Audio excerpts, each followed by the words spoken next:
Bismillahirrahmanirrahim. Assalamualaikum warahmatullahi wabarakatuh.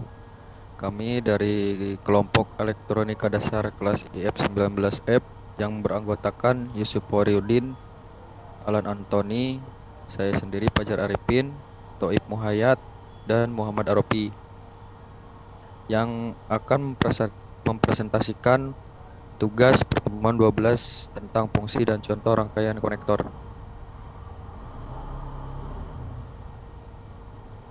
Baik, langsung saja. Yang pertama yaitu parallel port.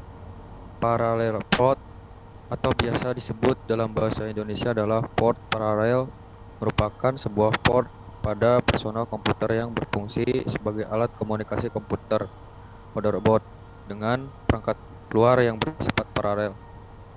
Pada port paralel, pemindahan informasi dapat dilakukan secara bersamaan sehingga informasi yang terkirim lebih banyak daripada port seri. Port paralel biasa dikenal dengan printer port atau Centronic port. Fungsi port paralel adalah sebagai penghubung motherboard dengan printer jenis lama, zip drive, beberapa scanner, sound card, webcam, gamepads, joystick, pemrograman EEPROM, peralatan SCSI melalui adapter paralel ke SCSI. Percobaan dengan TTL12 driver dan eksternal CDR atau CDRW. Selain itu, port paralel juga digunakan sebagai uji coba sederhana dalam perancangan peralatan elektronika.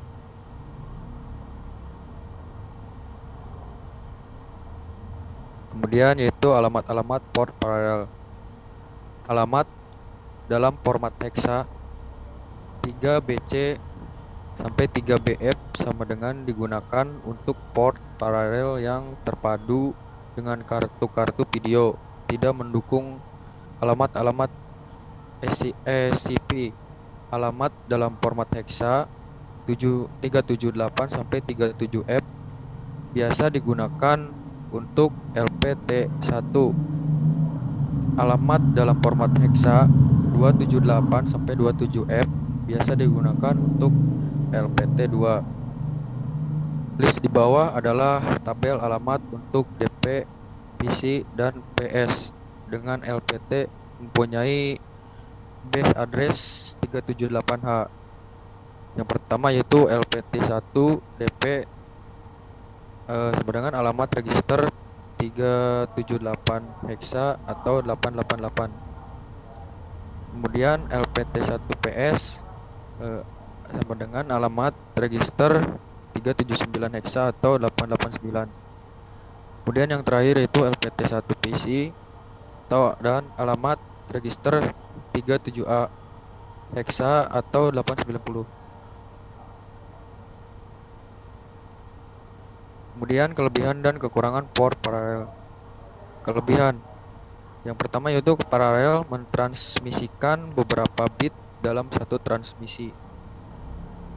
Dan hal ini menyebabkan transmisi paralel lebih cepat dibanding transmisi serial. Kemudian yaitu kekurangan dalam komunikasi paralel, karena transmisi dilakukan pada waktu yang sama, maka dibutuhkan kabel lebih banyak. Dan karena banyaknya kabel yang digunakan, masalah gangguan elektromagnetik menjadi lebih serius. Baik, selanjutnya akan dijelaskan sama Muhammad Aropi. Dipersilakan.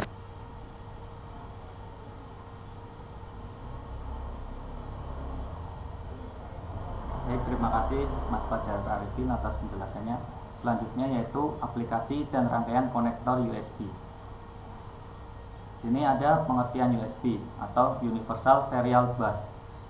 USB adalah singkatan dari Universal Serial Bus dan merupakan media penghubung antara komputer dengan perangkat-perangkat elektronik lainnya seperti mouse, keyboard, printer, scanner, ponsel, flash drive, DVD reader, konsol permainan, kamera, modem, dan bahkan digunakan sebagai media penghubung untuk mengendalikan alat-alat uji dan mesin-mesin produksi. Teknologi koneksi USB yang dikembangkan pada pertengahan tahun 1990-an ini telah menjadi standar untuk hampir semua komputer dan ponsel serta peralatan elektronik lainnya.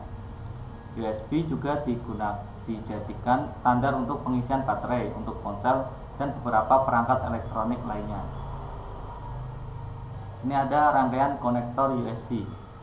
USB dikendalikan oleh host, dapat beberapa perangkat yang terhubung ke komputer, namun hanya satu host yang mengendalikan satu bus. Host berfungsi sebagai master, sedangkan perangkat atau peripheral bertindak sebagai slave. Host bertanggung jawab mengelola koneksi, transaksi, dan penjadwalan bandwidth. Sistem USB menggunakan topologi berjenjang yang terdiri dari pengalamatan 7 bit. Dengan pengalamatan 7 bit tersebut, USB dapat mendukung hingga 127 perangkat sekaligus. Kabel yang digunakan terdiri dari 4 kabel wire yang masing-masing konduktor dibungkus dengan isolator atau shield wire. Dari 4 kabel wire tersebut terdiri dari 2 kabel wire adalah untuk sumber daya listrik, sini lebih dari 5 volt dan ground, sedangkan duanya lagi berbentuk twisted pair yang digunakan untuk transmisi data. Baik, selanjutnya akan dijelaskan oleh saudara Yusuf.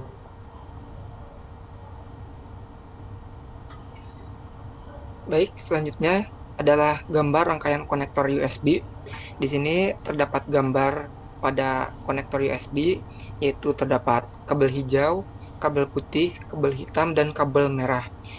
Pada kabel hijau di sini adalah USB data minus, dan kabel putih adalah USB data plus, kabel hitam adalah ground, dan kabel merah adalah USB VCC dengan 5 volt. Nah, yang sering kita temukan yaitu logo USB seperti di gambar berikut.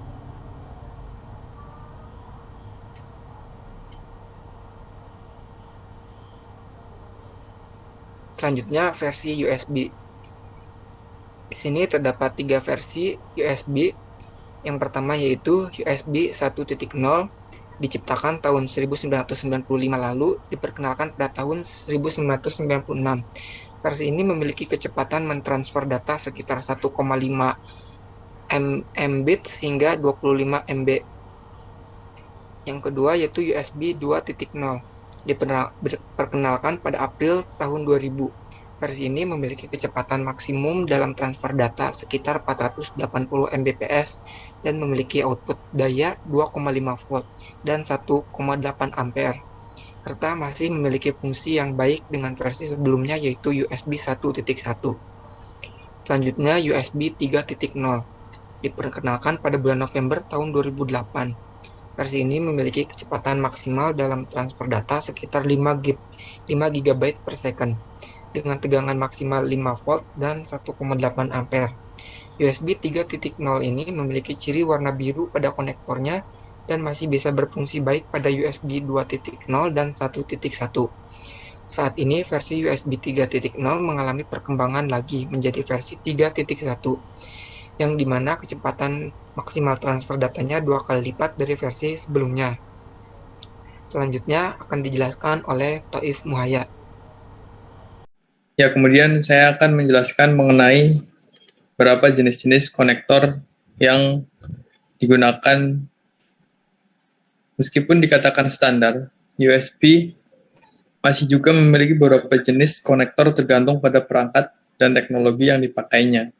Pada sebuah kabel USB terdapat 2 konektor, yaitu plug bagian yang dipasangkan dengan komputer dan konektor atau receivable yang pada umumnya dipasangkan pada peripheral yang akan dihubungkan ke komputer. Ini ada beberapa gambar, yaitu ada 5 tipe jenis-jenis USB.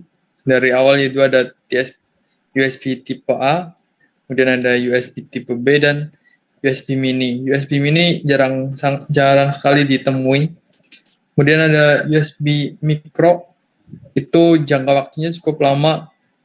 Perkembangan perangkat-perangkat yang menggunakan USB micro banyak sekali. Kemudian muncul belum lama ini ada USB tipe C, dan untuk perangkat-perangkat yang sekarang kebanyakan menggunakan USB tipe C. Karena USB tipe C ini bisa dipasangkan tidak harus posisinya, bisa bolak-balik, nggak seperti USB micro itu harus pas karena bentuknya tidak sama ya di tepinya. Kemudian ada fungsi-fungsinya, ntar akan dijelaskan oleh Mas Alan Antoni. Baik, saya akan menyambung dari Mas Toif, dan berikut adalah pengaplikasian konektor USB. Yang pertama itu adalah USB yang tipe A atau Type A USB konektor. Sebagian besar kabel USB memiliki konektor USB tipe A di satu sisi, karena konektor USB tipe A yang berbentuk persegi panjang inilah yang dipasangkan pada bagian komputer. PC atau komputer personal pada umumnya memiliki beberapa port USB tipe A. Perangkat-perangkat seperti keyboard dan mouse juga menggunakan konektor USB tipe A di satu sisinya.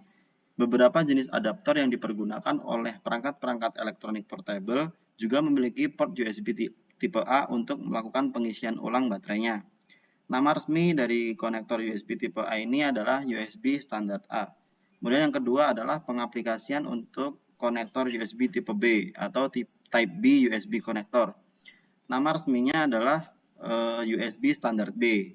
Konektor USB tipe B berbentuk bujur sangkar dengan sedikit lekukan di kedua sudut atas. Jenis konektor USB tipe B ini biasanya digunakan oleh printer ataupun scanner dan tidak sepopuler USB tipe A. Kemudian yang ketiga ada konektor mini USB.